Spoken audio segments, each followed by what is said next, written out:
Hello à tous, c'est Thomas de Card Hunter, j'espère que vous allez bien. Aujourd'hui, on se retrouve enfin après 5 mois pour une nouvelle vidéo où je vous présente mes derniers achats. Vous allez voir, j'ai continué à rajouter des items dans ma collection, que ce soit du Pokémon et cette fois-ci du Flesh and Blood. Et il y a pas mal de choses, bien entendu, depuis 5 mois forcément. Mais c'est vrai que globalement, j'ai réduit mes achats, vous allez voir, et surtout à cause du fait qu'on ne peut plus vraiment acheter directement au Japon via Mercari et bientôt via Yahoo Auction. Je sais pas si ça va pas aussi être impossible et du coup bah ça devient compliqué pour acheter des cartes à l'unité pour compléter mes collections en tout cas. Allez, je vous laisse tout de suite avec les derniers ajouts à ma collection. Et on se retrouve tout d'abord avec les cartes à l'unité. J'ai très bien avancé ma collection d'Alternate en japonais. Voilà, maintenant il me manque plus que des VMAX. Donc j'ai enfin complété les V Alternates. Et il me manque quand même pas mal de VMAX. Et les VMAX commencent à coûter très cher. Notamment les évolutions, Rayquaza, etc. Donc pour l'instant, je cherche pas activement ces cartes. Si ça tombe dans mes mains, je les achèterai. Sinon, voilà, c'est pas ultra pressé. Je pense pas que non plus ça va monter très haut, mais je vous présente quelques-unes des plus belles alternates que j'ai récupérées dernièrement. Bien sûr, les 4 de S9, j'ai ouvert le Dracofeu d'ailleurs, beaucoup de chance. La dernière alternate que j'ai acheté de toutes celles que j'ai achetées, c'est ce Mew VMAX alternatif que je trouve magnifique personnellement et que je suis très content d'ajouter à ma collection. Voilà, c'est une des seules VMAX que j'ai acheté, hein. Zeraora qui est magnifique, celle-ci qui est une VMAX mais qui est une promo qui est pas très chère, donc j'ai pu la rajouter. J'ai acheté toutes les évolutions, voilà, elles sont déjà en train de monter de prix ces cartes là. Malheureusement, hein, j'ai encore eu un problème sur une des cartes. Ici, on m'a envoyé une carte abîmée alors que sur les photos elle ne l'était pas. Donc franchement, les japonais qui font exprès de mentir comme ça, c'est un peu fatigant. Et j'ai également chopé les 2 dernières CSR de Battle Region qui font que bah, maintenant je suis à jour sur les CSR et les CHR avec celle de VMAX Max et de Battle Region. Ces 2 cartes sont vraiment très belles. J'ai pas eu la chance de les piocher, donc je les ai achetées tout simplement. Voilà pour les petites cartes à l'unité. Il y en avait d'autres, mais je vous ai fait une sélection bien entendu. Ensuite, j'ai acheté un petit booster à notre ami Nurarion. Si vous n'avez pas vu la dernière vidéo, d'ailleurs je suis vraiment assez triste de voir que c'est la vidéo qui marche le moins de la chaîne, celle où pour une fois je vous demande de l'aide pour une bonne cause. Mais bon, c'est pas grave, je sais qu'il y a quand même des gens qui vont envoyer des cartes pour soutenir l'association, il n'y a pas de problème. Du coup, ils vendaient, Nurarion vendait la plupart de sa collection pour financer bah, justement du matériel médical pour sa fille. Donc là, on a un booster Wind from the Sea qui est équivalent à une des 2 séries qui composent Aquapolis en japonais. Voilà, petit booster, je ne l'ai même pas sorti de l'emballage. Petit booster première édition qui fait plaisir, qui s'ajoute à ma collection de boosters japonais, même si c'est pas les items que je cherche le plus. Je l'ai vu passer, je lui ai proposé de lui racheter et voilà. Donc merci beaucoup à Nura pour l'envoi parfait de ce booster. Ensuite, pour ceux qui ont suivi, voici 2 cartes que j'avais déjà réceptionnées en vidéo PSA suite à un envoi express. Le Mimikyu en PSA 9 qui s'ajoute à ma collection, voilà, que je vais garder, même si j'aurais aimé avoir un 10. Malheureusement, j'ai eu un 9 et un 6, je le crois, donc je garde le 9 et le 6, il part à la revente. Voilà, donc très content quand même d'ajouter ce Mimikyu Munch que je pensais pas forcément rajouter de sitôt à ma collection.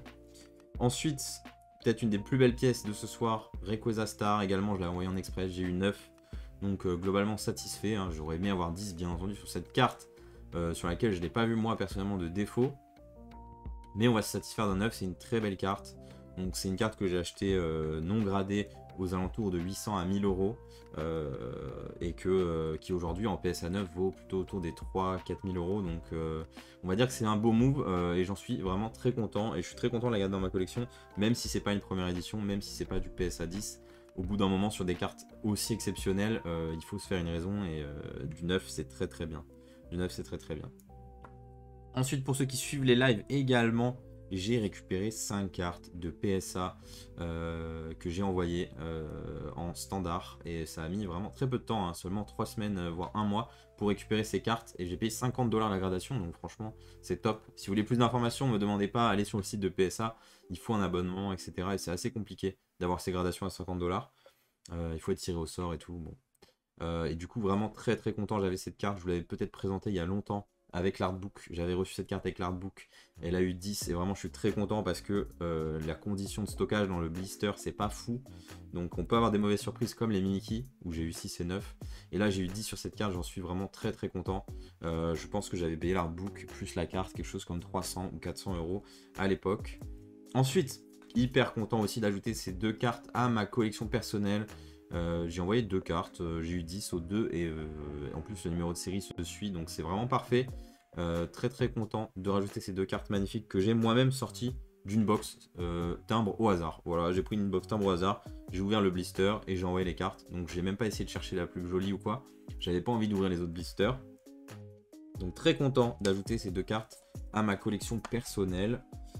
Ensuite, on a un Metalos Star en PSA 9 que j'ai reçu également dans ce dernier envoi PSA. Cette carte-ci, je ne vais pas la garder pour ma collection, elle va partir chez Flyhome normalement.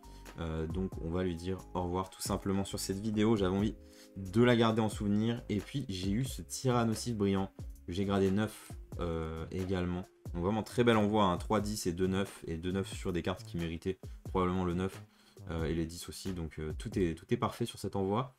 Très très belle carte. Bon, c'est de la pop, c'est pop 1, mais en même temps, il n'y a pas eu trop d'occasion pour les gens d'envoyer des cartes françaises, donc ça veut un peu rien dire le pop 1. Mais c'est une magnifique carte PSA 9, c'est une très belle note pour du Wizard, surtout pour des brillantes en français. Cette carte là, je sais pas ce que je vais en faire. Voilà, elle va peut-être partir à la vente ou pas. C'est pas mon objectif de collectionner du français en PSA en tout cas. Je sais qu'il y a des gens que ça intéresse plus que moi. Donc à voir, pourquoi pas un échange, pourquoi pas une vente. On verra ça dans le futur en tout cas. Alors voilà pour les cartes gradées. Vous voyez, j'ai reçu des cartes que j'ai gradées moi-même, mais il n'y a rien que j'ai envoyé. Enfin, il n'y a rien que j'ai acheté. Voilà, j'ai acheté aucune carte gradée pour ma collection ces 5 derniers mois, il faut croire.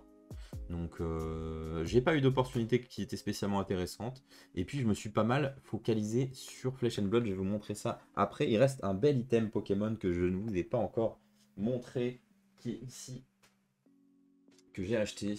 Et j'ai acheté ce Master Battle Set Soleil et Lune en Limited Edition. Et ça c'est une magnifique box.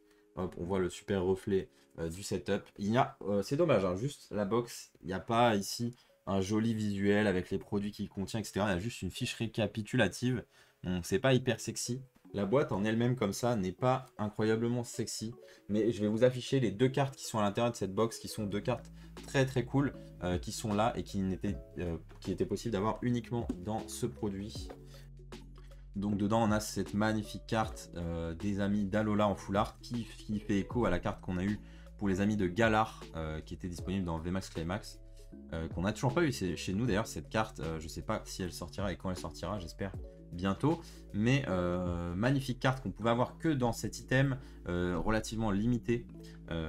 Et puis on a également la carte de Pikachu en full art, la Pikachu Master Battle Set du coup, qui est une très très belle carte également. Donc c'est un item qui vaut relativement cher, je l'ai payé autour des 1500 € quand même. C'est un item qui est pas si rare, honnêtement c'est pas si rare, les cartes ne sont pas non plus si rares, mais c'est un item qui est ultra apprécié. Bon c'est pas non plus, vous n'allez pas en trouver à tous les coins de rue, mais si vous voulez trouver cet item, vous le trouverez facilement en fait. Donc je l'ai acheté parce que c'était une opportunité, il me semble que ça vaut un petit peu plus cher, ça fait longtemps que j'ai pas regardé la cote actuelle de cet item, c'est pas très grave, je l'ai acheté, ça va rejoindre ma collection d'items scellés, on voit plus là d'ailleurs les... Hop. Voilà. Donc toujours content d'acheter ce genre d'items qui sont des items exclusifs japonais, qui sont des beaux items honnêtement, à garder le scellé, pourquoi pas, peut-être un jour à ouvrir sur un craquage si on a envie de grader les cartes, je pense que je l'ouvrirai pas honnêtement, mais ça rejoint ma collection de beaux items. Voilà, il me faudrait que je me trouve encore les 2-3 coffrets qui me manquent avec les ponchos, et franchement j'aurais besoin de plus rien d'autre. Je me suis aussi acheté la petite box des 25 ans en japonais. Voilà, je vous l'affiche ici, je ne l'ai pas sur moi là, elle est pas ici, elle est au bureau, pour une 300 € qui est quasiment proche du prix retail classique. Donc franchement j'ai saisi l'opportunité, je pense que je l'ai acheté d'ailleurs sur Okiniland, donc merci à eux. Et là on a fait le tour pour Pokémon. Alors bien sûr il y a plein de choses qu'on a acheté pour la boutique et qu'on n'a pas acheté pour ma collection à moi. c'est vrai, mais voici les dernières choses que j'ai rentrées dans ma collection. Ça avance doucement. Mes objectifs là, ce serait plutôt de finir les alternates, pourquoi pas. Continuer les boosters japonais, ce serait pas mal d'avoir un booster japonais de chaque sur, au moins sur Wizard, ce serait plutôt cool. Et pourquoi pas sur le BlockX après. Et compléter mes sets japonais, mais c'est vrai que j'ai pas le temps tout simplement d'aller chercher. Et vu qu'on n'a plus Mercari, c'est compliqué. Vu que Yahoo Auction, ça devient compliqué. Voilà, donc pour l'instant c'est un peu en pause tout ça. S'il y a des opportunités, bien sûr, je rajouterai des items, mais je me presse pas tout simplement. Je suis pas pressé. On est dans une phase plane, voire baissière, donc on n'a pas besoin de se précipiter du tout. Voilà. Par contre, vous allez voir, j'ai mis mon focus sur Flesh and Blood ces derniers mois.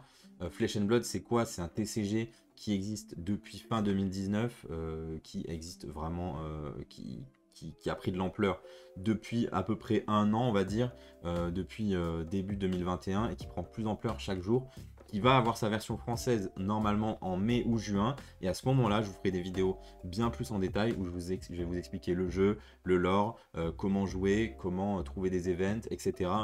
La semaine prochaine d'ailleurs, nous on part en Pologne faire un gros tournoi et on va vlogger ce tournoi, donc ça va être une petite occasion. Il y aura Omerkun, il y aura l'équipe de Relic, ça va être un week-end sympa, un des premiers vlogs qui va sortir, peut-être le premier vlog même qui va sortir sur cette chaîne. J'espère que vous apprécierez parce qu'il va y avoir un gros taf dessus et ça va être cool en fait de faire des tournois physiques, de rencontrer des gens, de vous faire vivre un petit peu ce que c'est au sein d'un événement de cette ampleur là. Et j'espère que vous allez apprécier. Et du coup, Flesh and Blood, qu'est-ce que j'ai fait? J'ai fait deux choses en fait. Déjà, je me suis fait plaisir. Voilà, je me suis fait plaisir, c'était important. Flesh and Blood, j'ai acheté une case de chaque série que j'ai ouvert. Voilà, les premières séries en Unlimited parce qu'elles sont super chères en première édition. Et puis les dernières en première édition. J'ai ouvert une case de chaque, donc 4 displays de chaque. Il y a 4 displays dans une case à Flesh and Blood. Et dedans, on a une grande chance d'avoir une légendaire. Voilà, donc c'est pour ça qu'il vaut mieux acheter par case. Sauf si vous avez envie de tenter votre chance tout simplement. Et du coup j'ai ouvert une caisse de chat, comme ça j'ai eu quasiment toutes les cartes des séries communes, rares, etc. Bien sûr il me manque des mythiques qui sont l'équivalent des ultra rares on va dire. Et ensuite j'ai acheté toutes les légendaires qui me manquaient. Les légendaires c'est quoi? Ce sont des pièces d'équipement qui vous servent à jouer en fait. Parce que qu'est-ce qui m'intéresse dans Flesh and Blood? C'est simple, c'est le jeu. Voilà, c'est le jeu à premier abord. C'est le jeu qui est intéressant, le jeu est vraiment très bien. Pour moi c'est un renouveau sur Magic, j'adorais Magic, j'adore toujours Magic, mais là il y a un vent vraiment de fraîcheur, le jeu est rapide, il est innovant, il est très complexe et en même temps très simple à prendre en main. Bref, c'est un très bon jeu. Et puis au niveau des arts, au niveau de ce qu'ils ont fait sur la collection aussi, pour moi ils s'en sortent mieux que Magic. C'est beaucoup moins, ça part beaucoup moins en sucette, il y a beaucoup moins de reprints, c'est mieux fait, tout est mieux fait en fait, vraiment pour l'instant sur ce jeu. Et moi j'aime beaucoup, même si mon amour pour Magic ne disparaîtra jamais, pour l'instant j'ai plus envie de jouer à Magic, j'ai envie de jouer uniquement à Flesh and Blood. Et c'est pour ça que j'ai acheté tous les équipements. Je vais vous montrer à quoi ça ressemble un équipement tout simplement. Donc voilà, là on est sur un des équipements les plus iconiques du jeu, vous voyez. Bon, je l'ai ouvert celle-là, donc j'ai eu de la chance. Et en gros, en fait, à Flesh and Blood, vous équipez votre personnage, parce que vous choisissez un personnage, vous choisissez une classe, un peu comme dans Hearthstone. Et puis ensuite, vous lui mettez des équipements. Donc il y a une armure, il y a un casque, on a des bottes et on a des gants, tout simplement, voilà. Et donc ces armures-là, ces équipements-là, ils composent un petit peu l'essentiel du jeu. Tous ces équipements, ils vont vous donner des attributs, des capacités aussi, ils vont vous permettre de vous défendre, etc. Ils sont vraiment vitaux dans le jeu et du coup, j'ai décidé d'acheter tous les équipements comme ça me permettrait de jouer potentiellement tous les personnages et toutes les classes. Et ici, on a par exemple un équipement en cold foil, vous voyez, ça c'est un type de foil qui est réservé à la première édition de Flesh and Blood où on va avoir uniquement les détails qui vont être réfléchissants et c'est vraiment très beau. Donc les équipements comme ça légendaires coûtent relativement cher. Donc du coup je me suis fait une base de jeu. Voilà, ça a coûté quand même pas mal d'argent, il faut être honnête. Le jeu, si on veut faire un deck, ça va, c'est quand même raisonnable. Vous pouvez faire des decks pour peut-être 200, 300, 400 euros, ça dépend votre deck honnêtement. Ça dépend aussi le niveau de compétitivité que vous voulez pour votre deck. Mais moi j'ai décidé d'acheter tous les équipements, voilà, je fais pas les choses à moitié, c'est un peu mon défaut peut-être. Mais une fois que j'avais 5 équipements, j'avais envie de tous les avoir. Et je trouve ces cartes là les plus jolies en fait. Pour moi c'est un peu comme des alternates que je collectionne dans le moderne sur Pokémon. C'est les cartes qui me plaisent le plus dans Flesh and Blood. Il y a une rareté au-dessus qui s'appelle les Fables. Mais ça m'intéresse déjà moins honnêtement.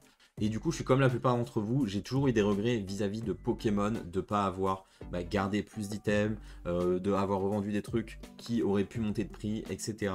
On a tous ce regret-là d'avoir vendu une partie de sa collection, de pas avoir anticipé au final cette énorme hype. Et du coup, moi, je crois vraiment en Flesh and Blood parce que c'est un jeu que j'aime tout simplement. Et je trouve que la direction du studio et la direction que prend Flesh and Blood au niveau compétitif, je la trouve excellente et j'y crois vraiment.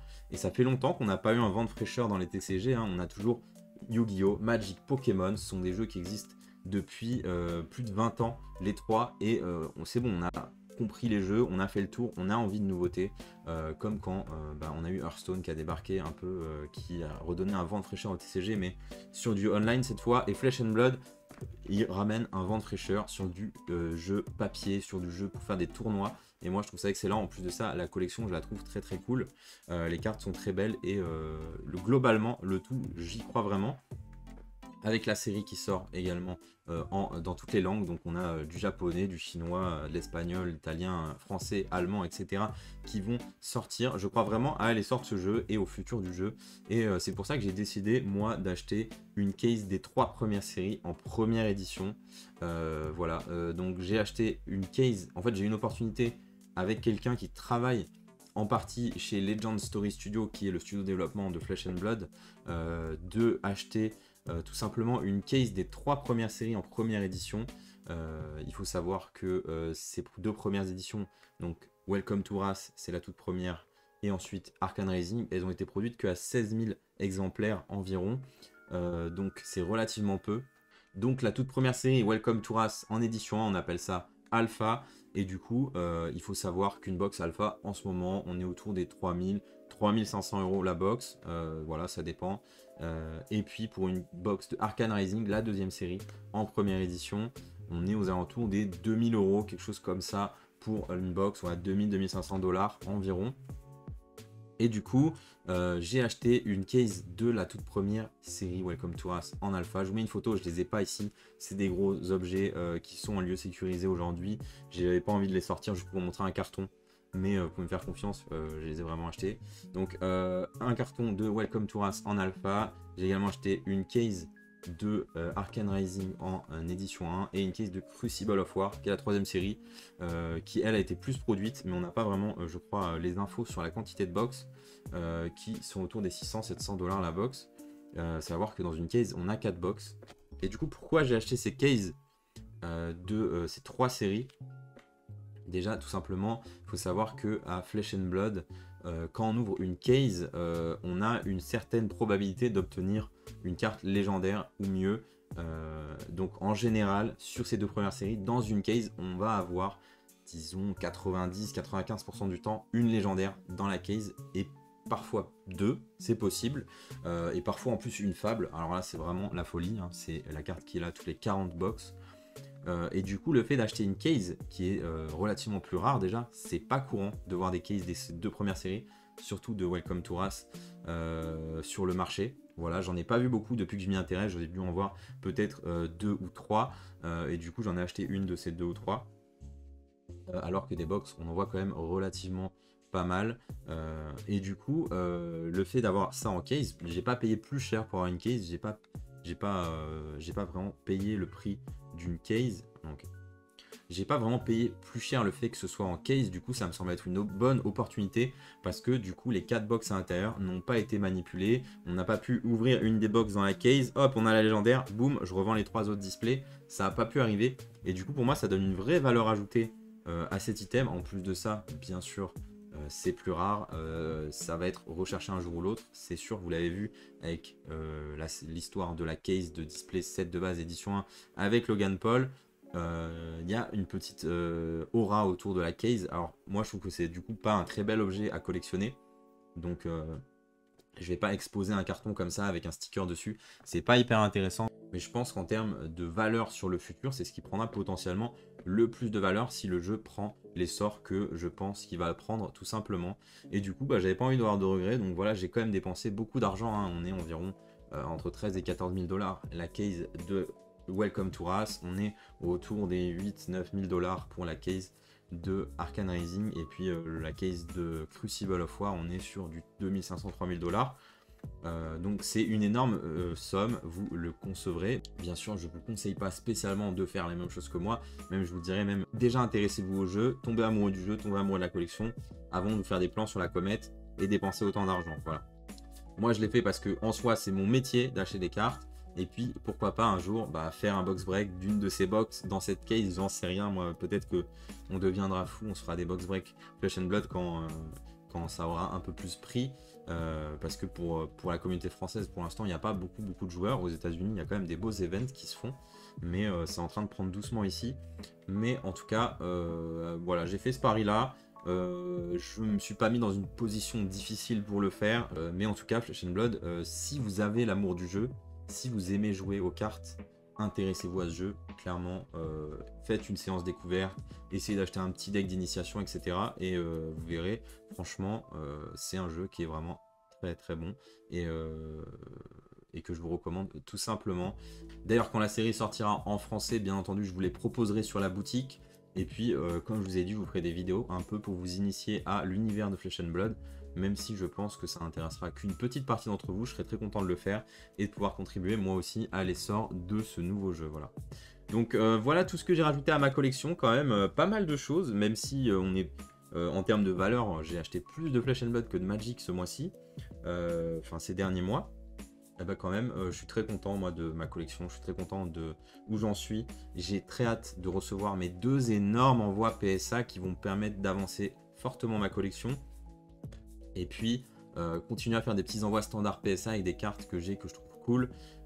Continuer à chercher les alternates qui me manquent. Et puis sur l'ancien, j'ai quelques cartes qui me traînent en tête depuis longtemps, notamment le Charizard e-promo que je cherche depuis un petit moment en 10, que j'essaierai d'acquérir dans les prochains mois, bien sûr. Il y a quelques cartes parfois où je me dis, si cette carte je peux l'avoir au prix de vente normal, même pas en dessous du marché ou quoi, j'achète parce que c'est des cartes que j'adore et que j'aimerais avoir dans ma collection. Mais j'avoue que il y a de moins en moins de cartes comme ça que je recherche, ou alors elles coûtent de plus en plus cher et du coup c'est pas forcément possible d'acheter ça, voilà, pour l'instant en tout cas. Donc merci à tous d'avoir regardé cette vidéo, j'espère qu'elle vous a plu. Nous on se retrouve mercredi prochain pour le live opening, cette fois-ci c'est mercredi exceptionnellement. On va ouvrir du S10 et puis très bientôt pour le vlog de ce tournoi et plein d'autres belles choses. Voilà, passez un bon week-end, ciao.